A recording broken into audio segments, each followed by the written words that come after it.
Yes, people, what's going on? Welcome back to FPL of the day. I am Jay London, and yeah, I know it's rubbish, isn't it? A whole week without any Premier League football. But good news is we've almost made it. We're almost there.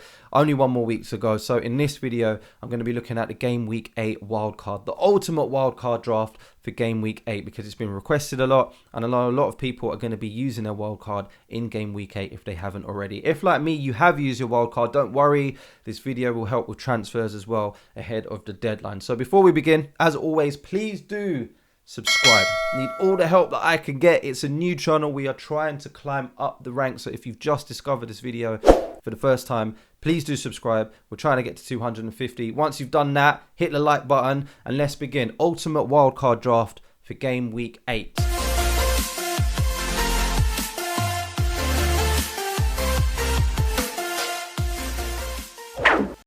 So as I say, this will probably be the last wildcard draft that we do for a little while. We've done quite a few, but this one's been requested a bit. Game Week 8, a lot of people are going to be hitting the wildcard button. So let's look at some of the players that we can get in there. And as I say, if you have already used your wildcard, don't worry. This is going to help to figure out some transfers because we can do this together, because I need to figure them out too. So before we begin, let's get in our enablers, the players that are going to allow us to spend big up the field. So Marquinhos, get in there. Livramento, get in there. Begovic, you're not going to play, get in there. 4.0. These guys are only there to allow us to pick the players that we're going to reveal throughout the rest of the video. We do it every time we do a wild card. They're good backup. Livramento isn't too bad. I'm not going to spend long talking about these guys. The fixtures coming up for him are Leeds, Burnley, Watford, Aston Villa, which isn't too bad if you need to call upon him. Marquinhos, strictly because Newcastle are about to be the next Man City.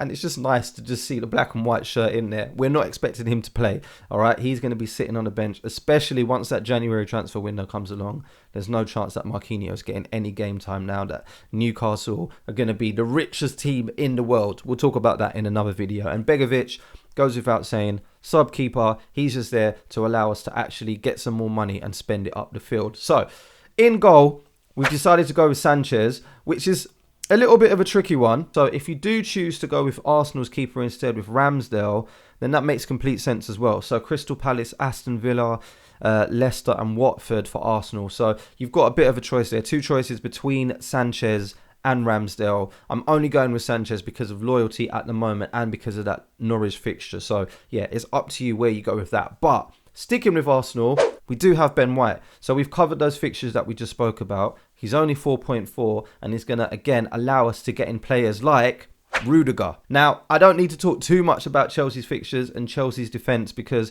it's been spoken about widely. The next fixtures coming up are Brentford, Norwich, Newcastle and Burnley. In all of those games, we expect Chelsea to be keeping a clean sheet, and Rudiger seems to be like the most nailed defender out of the lot. A lot of people went for Alonso last week, and they were really disappointed because he got dashed out the team for Chilwell. Azpilicueta is probably the next person that can be trusted down the list, but I just don't know with Tuchel. I'm not sure. Like, anything could happen. So Rudiger seems to be like the safest bet, so he's going to stay there. 5.8. We've missed the boat a little bit with the price increase, but he's still really, really good value. And next to him is Cancelo. So 6.2 mil, we spoke about him again in our wildcard draft for, I think it was like Game Week 4, a player that we had our eye on and we knew was going to keep on getting points because Man City just do not concede goals.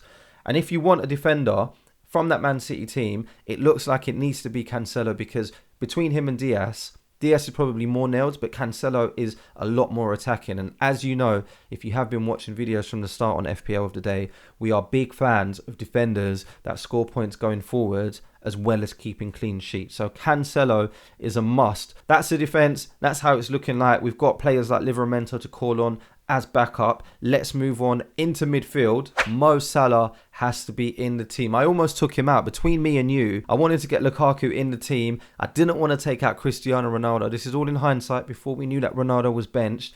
And Salah was the person that I was going to sacrifice because the fixtures coming up against Man United and West Ham could be a little bit tricky, but mainly because he was playing Man City. So I thought Lukaku's definitely going to haul. So like I've been saying from Game Week 1, trust in my own advice. Mo Salah is a person that cannot go anywhere. Next to him is Rafinha. We've got Southampton, Wolves and Norwich. He looks like he's going to be the person that we want in that Leeds team going forward into those fixtures. The only thing that I fear and that I'm worried about at the moment is these international games, because he's going to be on a plane coming back from international duty, and then the next day he's going to be expected to play Southampton. I'd be surprised if he even gets like 30 minutes in that game, but he's a player that we want in our teams going forward. For 6.5 million as well, he's probably the best price midfielder around that point. All right, so let's stick with players that are really good price points, really good value for money in midfield, which are, I'm going to name both of them, Smith Rowe, 5.4 mil, and Mbumo, 5.5 mil. Now, these two guys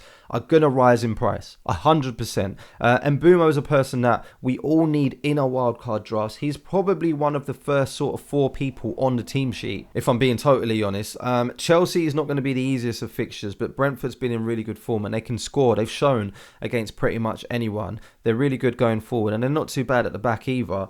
But then Leicester, Burnley, Norwich and Newcastle, it's going to be vital to get a Brentford player in. And for a 5.5 midfielder that plays up front, you'll know it again. If you're a fan of FPL of the day, we love players that play out of position, that have high ceilings, that can get all the points. So for 5.5 mil, he could be the transfer that I make for my team personally going into game week 8. He's a must-have. Smith Rowe, for 5.4, again, a player that can't be ignored because of those Arsenal fixtures. If you can stretch to Saka, then by all means do that. But I've got players like Smith Rowe in there because they allow me to get in this next guy here.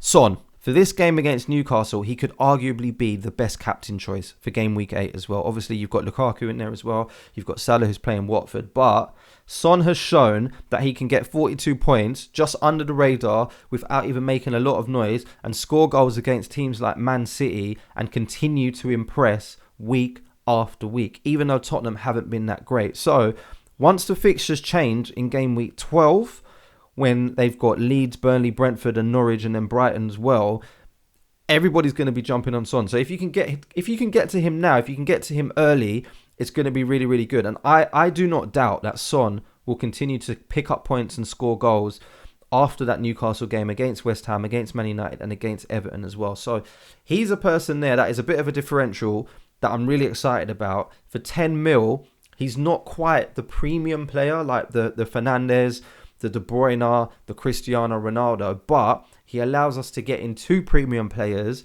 and get a semi-premium player with Son. Also, he allows us to make quite a lot of changes later on down the line. For 10 mil, he's a good person to have in that midfield if you want to take someone out and put someone else in. Let's move on to the front line. This guy still isn't going anywhere.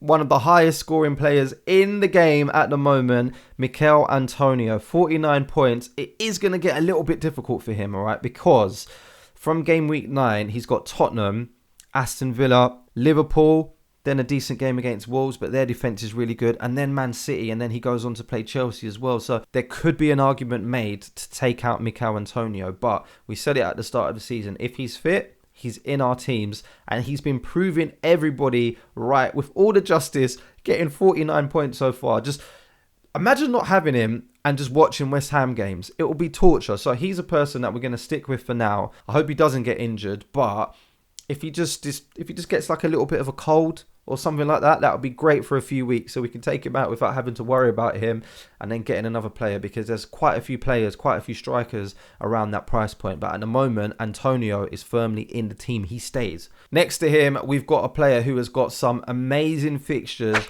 Raul Jimenez. Now, for 7.5 million, he is probably the best person to have in that position. Aston Villa next, Leeds, Everton, Crystal Palace, West Ham, Norwich, all of those fixtures. And now that he's got his little buddy Hwang next to him, yeah, who knows what could happen? They look like they're going to be a really sick partnership. Hwang is obviously a really, really good punt if you want to go for him, but Jimenez is going to be the most nailed person in that Wolves team. You're not gonna worry every week thinking, I wonder if Jimenez is on the team sheet, but you will get that with Hwang. And I just think it's going to benefit Jimenez anyway, because he's either going to be getting 2 assists like he did in the last game, or Hwang's going to be providing for him. So Jimenez for 7.5 is a person that has to be in my wildcard team. And then last but not least is Romelu Lukaku.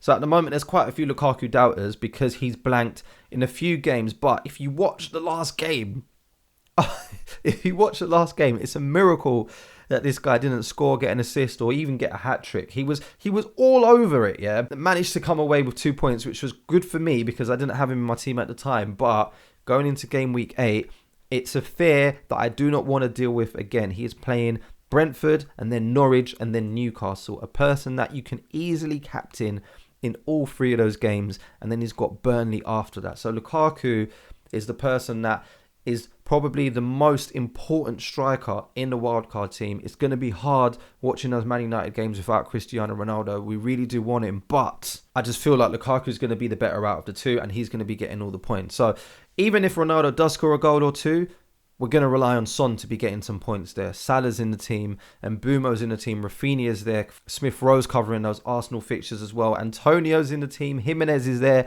We've got our defenders with Rudiger and Cancelo. So yeah, I'm happy with this. I feel like this team can go really far. I feel like there's enough places there for you if you want to move players out, if you want to get other players in, if you want to free up some cash. I'm really happy that Son is in there. If you want to take out Cancelo later and then move some things around to get Trent in, you can do that as well. But going into game week 8 and looking at the next few fixtures, this looks like the ultimate wildcard team. So there we have it. That is the ultimate wildcard team for game week 8. Let me know down in the comments below what you're doing. Have you used your wildcard already? Are you planning to use your wildcard for game week 8? Has this video helped with some transfers? People like Mbumo, have you seen the light now? Lukaku, is he a person who is still not in your team? It's crazy. I need to get him in as well. And then once you've done that, please do subscribe. I need all the help that I can get. And then I'll see you on the next one for a team reveal and maybe some transfer talk as well. Hang in there. Football is almost back. We've only got a week left. And I'll see you on the next one, all right?